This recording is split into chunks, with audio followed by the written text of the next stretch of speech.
Welcome to the Reinventing Education podcast. I'm Rob McLeod. Today we are discussing beliefs on the purpose of the education system. So if you've heard us before, we've talked about the three aims of education. And today we're going to be talking about the balancing of those three aims of education. The three aims being the cultivation of citizenship, workforce preparation, and self-development. Brendan is joining me today. How are you, Brendan? I'm not bad, Robert. I think this is I'm looking forward to this summation of the last few episodes where we really say, how do these different types of schools balance these three aims? And if you are new to us and you are not 100% sure by what we are meaning by the three types of school, go back to our 100th episode, episode 100, where we break down some of this terminology for you. But we are looking at this idea of an expert-centered, coach-centered, and counselor-centered school. So, Brennan, if we begin with the expert-centered, which we discussed many, many moons ago on the podcast, what's the belief about the purpose of the education system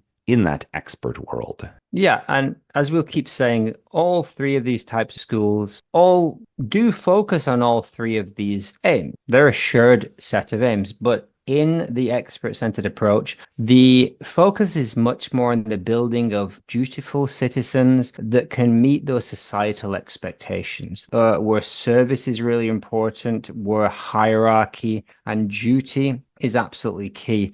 And so in terms of balancing these three aims, the focus is much more on the citizenship and the idea that if you are a good citizen, if you are fulfilling your duty in that area, then you will also be able to serve the workforce and you will develop as an individual as well. Now, that's in quite a lot of contrast to the coach-centered approach. So what do we need to know about that one, Robert? Yeah, so again, we have all three aims in play, but we're balancing or prioritizing the workforce preparation in the coach-based school. So we're trying to build up the workforce, build up the economy, build up skilled workers in all fields, because if everyone, is doing the best that they can, that is the best for everyone. Good for you on the individual level, because you can achieve your highest potential, but also it ensures that the world around us is filled with good people. And this is often overseen or at least influenced at a government level. So governments typically tend to be in charge of education. They also have the overview of perhaps where the economy or the workforce is going,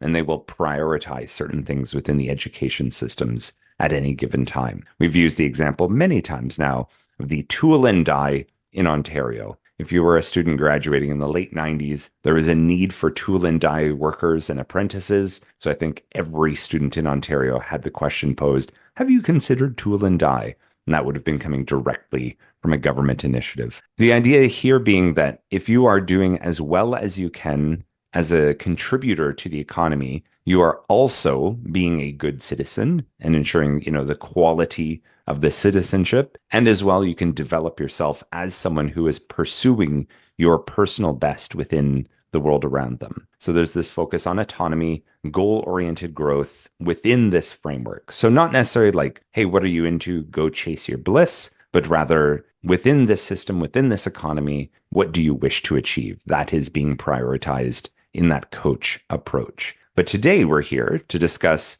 the counselor-centered approach, which prioritizes self-development over the cultivation of citizenship and workforce preparation. Of course, there's still a value in citizenship and still a value in workplace preparation, but this counselor-centered approach, focusing on the self-development of the individual, your needs, your wants, your aims, and your drives holistically as a human, there's a focus on the interconnectedness of your ideas with the community around, with your aims, your goals, your dreams, with the community that you're a part of. The interpersonal awareness of how your own personal development affects and interacts with others around you is key. And the aim is to build your empathy, your compassion, your collaboration, all at the same time that we are trying to unpack your needs, your wants, your growth, and meet those. And so where the coach-centered approach was inside the framework, often we might call the curriculum or the program that you're working inside. If you're studying philosophy, for example, then there'll be a very specific philosophy curriculum, scope, and sequence. This is much more open. The criteria for success, the paths are going to be far more open because they're individualized focus towards the development of you, yourself. It's about your needs now as well as your needs in the future, as well. That contrasts with the previous two approaches that may be looking towards a future rather than what is actually going to develop you right now. Meaning it's an ongoing process. The things you need for today may lead you to the things you need tomorrow, or there may be multiple pathways to move in the directions you want to go, and it'll be necessary to course correct, and that path will be different for every person. And so this becomes the focus. This is the focus of the three aims. Of the three, focusing on making sure that you find your path and you move towards it, whilst still respecting and being part of a community. So yeah, developing the self that then allows you to serve the community as a citizen, and also to have a meaningful part in the community, i.e., have a meaningful part in the workforce. Yeah, and I think the big takeaway there, as you said, is that idea that your needs now can lead to your needs in the future. So we're starting with you now versus the coach or even expert approach, which kind of say, one day you'll get to be who you need to be. And we are making sure you can get to that point. And what you need now are these steps to get you to where you are in the future. Whereas this counselor approach kind of throws that on its head and says, no, no, no. Because of the steps you take now and because of what you need now, you will unfold is not the right word, but you will get to the place you need to be. And we may not know exactly what that is just yet. So lots of good things here going on. So as we're just saying, the idea that, the needs you have now are actually being addressed. And some of those authentic needs are not being set aside in pursuit of some future goal. Therefore, also these schools are quite flexible. So we increase the flexibility, adaptability, and perhaps just like presence that schools have with what is, rather than kind of, not to straw man things, but kind of stomping on the current needs, saying, no, no, no, we need to get you to a place. There is much more flexibility here. And we've already touched on this idea that the coach-based school puts today's needs to the side for tomorrow's needs. This counselor-centered approach, yes, it puts today's needs first, and in the previous paradigm, the paradigm of the coach, often those needs will be put to one side. And the standardized test is a perfect example. We're going to have to put aside any other social, emotional, or any other aims you might have, because the standardized test is on the horizon and it's got a very specific set of expectations. That's not what you would find in the counselor-centered approach. Today's needs, what is arising today, whether it's a social, emotional, and academic, some mixture of all of those things, whatever is arising, the teachers, the counselors are going to unpack that with you and help you to move forward. The positive interactions with that community are rewarded within the relationships that you're building with people. So their interconnectedness and your pursuits have a positive influence on others. I mean, this is one of the strengths of this approach, that everybody there potentially is doing something they believe in that is right for them, and working together to make sure that that builds a strong community as well as a strong set of individuals. This can be contrasted sometimes with the negative side of the coach-centered approach, where almost reckless individualism becomes almost a negative competition, where individuals are against each other to see who can get the best score and therefore get into the best schools, etc. And this approach, the counselor-centered approach, would say, no, we develop you in your own personal path. And I always go back to Illich, who said, basically, you can't measure your own growth against others. Of course, we have to try and see whether that growth is positive for the self and for the community. It's very difficult to put a quantitative number on true holistic growth. And so if all of this is happening, it does create that stronger community, with individuals have a greater capacity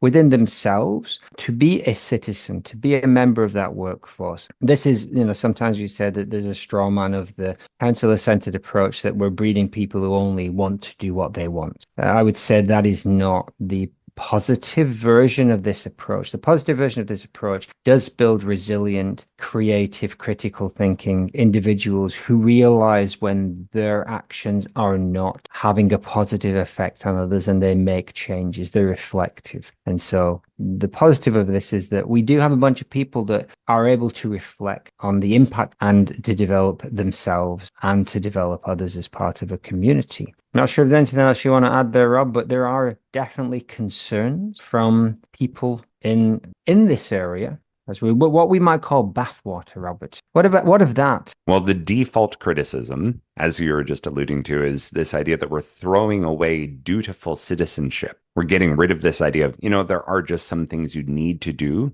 that have to happen for all of us to do better. So we're getting rid of that expert priority of saying, you need to be a dutiful citizen. And some would argue that we're also getting rid of that coach-based achievement, success, goal-oriented way of approaching things. So although there might be lots of positives that are coming out of this counselor approach, in the long term, it's just simply not sustainable because we're slowly eroding away that dutiful citizenship and that idea that we'll have individuals pushing us into new frontiers and everyone always trying to pursue their best. And as with all of these, there's some truth, but we want to make sure that if we're in a counselor-centered approach, that we're aware of these potential criticisms and that we address. We want to make sure that we don't throw away citizenship and we don't throw away growth, but we do address the negative aspects of those and try to focus on the positive. So another criticism is that we do still live in a world of standardized tests. We still live in a world of credentials,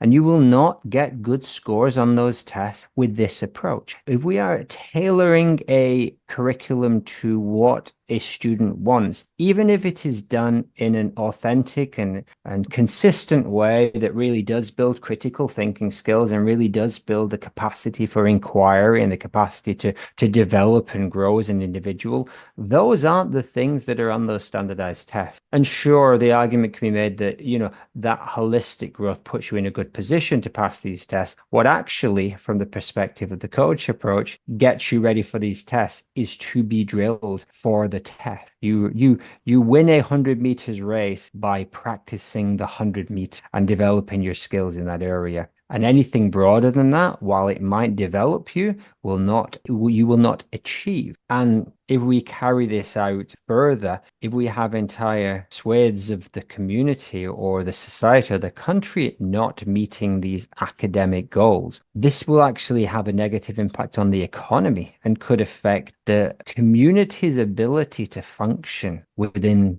the current global economy. So these are big, big concerns. We're going to lose our ability to become a society. We're going to lose our ability to compete globally economically. And there's a third one in here as well that's worth throwing in, which is basically that there's nothing to stop narcissism and selfishness because this is just a paradigm where you get to do what you want, your development key. Again, these are straw man to some degree, but they are criticisms that this approach needs to consider. Yeah, and I think the healthy, holistic version of the counselor approach would acknowledge these things and, is saying, of course, we also, through this process, are not 100% focused on the individual. We're focused on the individual in relationship to their community. And I think most often in school, that's seen as their direct community. But I think that idea of community needs to expand over time, to include more than just the local town, but their province, their state, their country, the world, etc. Of the arguments, I think the citizenship one can be answered by the things that you've just suggested there, as can be the narcissism and selfishness. I think the one that is the most difficult one to get over for someone that is trying to run a counselor-centered approach in 2024 is the idea that the standardized tests still exist. And is there a way to achieve on those tests or to take another path that's equally valid while still embodying this counselor-centered approach? It's probably one of the biggest questions in the center of education, because a lot of what we said today, I would say many, many teachers, parents, kids would love this approach, but this is the one more than the others, I would say, that is stopping us from moving in this direction. There's many other things we don't necessarily know how to do it effectively. It maybe takes more resources than we currently have, but as it stands, I would say this is the big kicker.